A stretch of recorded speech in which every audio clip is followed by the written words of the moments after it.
வணக்கம், இது crime time. நான் பாலவேல் சக்கரவர்த்தி. ராமநாதபுரம் மாவட்ட பாஜக தலைவரை கொலை செய்ய முயன்ற வழக்கில் தலைமறைவாக இருந்த வழக்கறிஞர் சென்னை விமான நிலையத்தில் கைது செய்யப்பட்டுள்ளார். வழக்கறிஞர் சிக்கியது எப்படி? ராமநாதபுரம் மாவட்ட பாரதிய ஜனதா கட்சியின் தலைவராக இருப்பவர் தரணி முருகேசன்.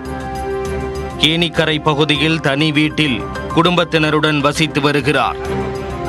கடந்த மாதம் தரணி முருகேசன் காரில் வீட்டில் இருந்து வெளியே புறப்பட்ட போது 2 பேர் அரிவாளால் வெட்டி கொலை செய்ய முயற்சி செய்தனர்.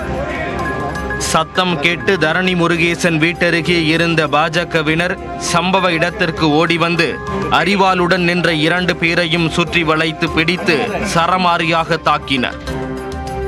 இதனால் தரணி முருகேசன் அதிர்ஷ்டவசமாக உயிர் பிழைத்தார்.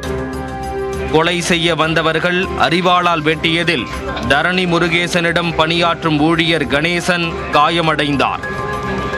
கொலை செய்ய முயன்றதாக சென்னையைச் சேர்ந்த கூலிப்படையினர் மோகன், சுரேஷ் இருவரையும் போலீசார் கைது செய்து சிறையில் அடைத்தனர். ராமநாதபுரம் MSK நகரைச் சேர்ந்த விக்கி என்ற விக்னேஸ்வரன் அழைத்ததன் பேரில் அவர்கள் தரணி முருகேசனை கொலை செய்ய வந்ததும் தெரிய வந்தது. ராமநாதபுரம் பாஜக தலைவராக இருந்த கதிரவன் நீக்கப்பட்டு புதிய மாவட்ட தலைவராக தரணி முருகேசன் நியமனம் செய்யப்பட்டார். இதனால் கதிரவனும் அவரின் ஆதரவாளர்களும் தரணி முருகேசன் மீது கடும் அதிருப்தி அடைந்தனர். கதிரவன் தூண்டுதலின் பேரில் தரணி முருகேசனை கொலை செய்ய முயன்றிருப்பதாக குற்றச்சாட்டுக்கள் எழுந்தன.